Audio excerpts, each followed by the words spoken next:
Hi friends, నేను మీ జ్ఞానేశ్వర్. ఈ వీడియోలో మనము కొన్ని విషయాల గురించి క్లియర్ కట్గా మాట్లాడుకుందాము. అంతకన్నా ముందు బిగ్ బాస్ 9 టైటిల్ విన్నరు కళ్యాణ్ పడాలా అవుతాడా, ఇమాన్యుయల్ అవుతాడా, తనుజ అవుతుందా? ఈ ముగ్గురుట్లో మీరు ఎవరికి సపోర్ట్ చేస్తున్నారో, అలాగే మీరు ఎవరికి ఓటేస్తున్నారో, ఎవరు గెలుస్తారనేది ఈ వీడియోకి ఒక లైక్ చేసి కింద కామెంట్ అయితే పెట్టండి. బిగ్ బాస్ ఈరోజు 2 టాస్కులు పెట్టడం జరిగింది. ఆ 2 టాస్కుల్లో ఎవరు గెలిచారు, ఎవరు ఫస్ట్ పొజిషన్లో ఉన్నారో, ఎవరు సెకండ్ పొజిషన్లో అనేది ఈ వీడియోలో క్లియర్ కట్గా మాట్లాడుకుందాము. అదేవిధంగా బిగ్ బాస్ హౌస్లోకి వచ్చినటువంటి ఆడియన్స్ ఈరోజు ఎవరికి సపోర్ట్ చేస్తున్నారో, అదేవిధంగా ఓట్ అపీల్ ఛాన్స్ అనేది ఎవరికి వచ్చింది అనేది కూడా ఈ వీడియోలో క్లియర్ కట్గా మాట్లాడుకుందాము. నామినేషన్లో ఉన్నటువంటి 6 కంటెస్టెంట్ల ఓటింగ్ ఆర్డర్ ఎలా ఉంది, ఎవరు సేఫ్ జోన్లో ఉన్నారో, ఎవరు డేంజర్ జోన్లో ఉన్నారో, ఎవరు ఎలిమినేషన్ దగ్గర ఉన్నది ఈ వీడియోలో మనము క్లియర్ కట్గా మాట్లాడుకుందాము. అదేవిధంగా మిడ్ వీక్ ఎలిమినేషన్ ఉంటే ఎవరు ఎలిమినేషన్ అయ్యే ఛాన్స్ ఉందనేది కూడా ఈ వీడియోలో క్లియర్ కట్గా మాట్లాడుకుందాము. అంతకన్నా ముందు నాకు ఒక ఇన్స్టాగ్రామ్ ఐడి ఉంది. ఆ ఇన్స్టా ఐడి పేరు జ్ఞానేశ్వర్ బీబీ రివ్యూస్ అని ఉంటుంది. మీరు ఇన్స్టాగ్రామ్ని ఫాలో అవడం వల్ల మీకు వచ్చే లాభం ఏంటంటే 100% ఎపిసోడ్ కన్నా ముందే మీకు జెన్యూన్ అప్డేట్స్ తెలియాలంటే నా ఇన్స్టా ఐడిని ఫాలో అవ్వండి. 100% నేను జెన్యూన్ అప్డేట్స్ అయితే ఇవ్వడం అయితే జరుగుతుంది. సో బిగ్ బాస్ హౌస్లో 2 టాస్కులు అయితే జరిగాయి. సో ఇందులో ఫస్ట్ టాస్క్ జోకర్ టాస్క్. ఈ జోకర్ టాస్క్లో ఫస్ట్ గెలిచింది ఎవరంటే సంజన గారు. సెకండ్ ప్లేస్ ఏంటంటే ఇమాన్యుయల్ రావడం జరుగుతుంది. సో జోకర్ ప్లేస్లో సంచాలకుగా మన బర్ని గారు అయితే ఉండడం అయితే జరుగుతుంది. సో అదేవిధంగా సెకండ్ టాస్క్ మనకు స్పెల్లింగ్ టాస్క్. ఈ టాస్క్లో కూడా సంజన గారు గెలవడం జరుగుతుంది. సెకండ్ ప్లేస్లో తనుజ గారు అయితే రావడం జరుగుతుంది. బ్యాక్ టు బ్యాక్ 2 గేమ్లు సంజన గారు గెలవడం వల్ల సంజన గారు టాప్ పొజిషన్లో ఉంటారు. అంతకన్నా ముందు బిగ్ బాస్ మన సుమల్ని 100 స్కోర్ ఉండడం వల్ల తనను ఈ ఇమ్యూనిటీ టాస్క్ రేజ్ నుంచి అవుట్ చేయడం జరుగుతుంది. సో అందుకోసము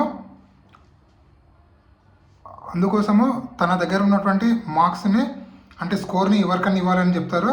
సో అప్పుడు సుమన్ శెట్టి గారు తన దగ్గర ఉన్నటువంటి స్కోర్ని మన సంజన గారికి ఇవ్వడం జరుగుతుంది.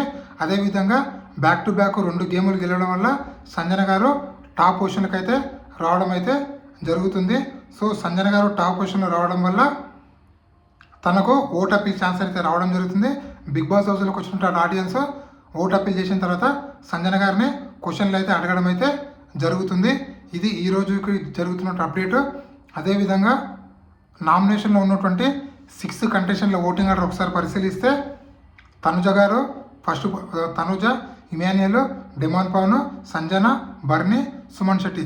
సో టోటల్గా వీళ్ళ ఓటింగ్ ఒకసారి మనం పరిశీలించినట్లయితే తనుజ గారు ఓటింగ్ అనేది 35%లో టాప్లో కొనసాగుతుంది. ఏ అన్అఫీషియల్ ఓటింగ్ చూసినా కూడా తనుజ గారి ఓటింగ్ అయితే టాప్లో కొనసాగుతుంది.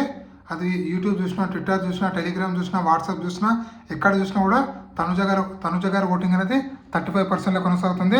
నెక్స్ట్ దాని తర్వాత ఇమాన్యుయల్ ఉన్నాడు 16%తో, డెమాన్ పవన్ 15%తో, సంజన గారు 14%తో, బర్నీ 13%లో, 10%లో సుమన్ శెట్టి గారు ఉన్నారు. వీళ్ళలో సేఫ్ జోన్లో ఉన్న కంటెస్టెంట్లు తనుజ, ఇమాన్యుయల్ వీళ్ళిద్దరు సేఫ్ జోన్లో ఉన్నారు. అదేవిధంగా డేంజర్ జోన్లో ఉన్నది డెమాన్ పవన్, ఎలిమినేషన్ దగ్గర ఉన్నది సంజన, భరణి, సుమన్ శెట్టి. సో వీళ్ళల్లో మిడ్ వీక్ ఎలిమినేషన్ అయితే 100% సుమన్ శెట్టి గారు మిడ్ వీక్ ఎలిమినేషన్ అయ్యే ఛాన్స్ అయితే ఉంది.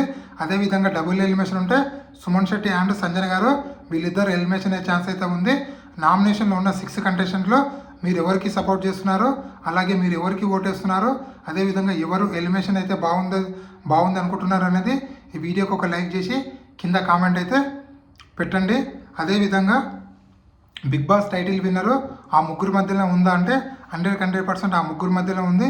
వాళ్ళు ఎవరు అంటే తనుజ, కళ్యాణ్ పడాలా, తర్వాత ఇమాన్యుయల్. వీళ్ళు ముగ్గురు మధ్యలోనే టాప్ 4 అయితే కొనసాగుతుంది.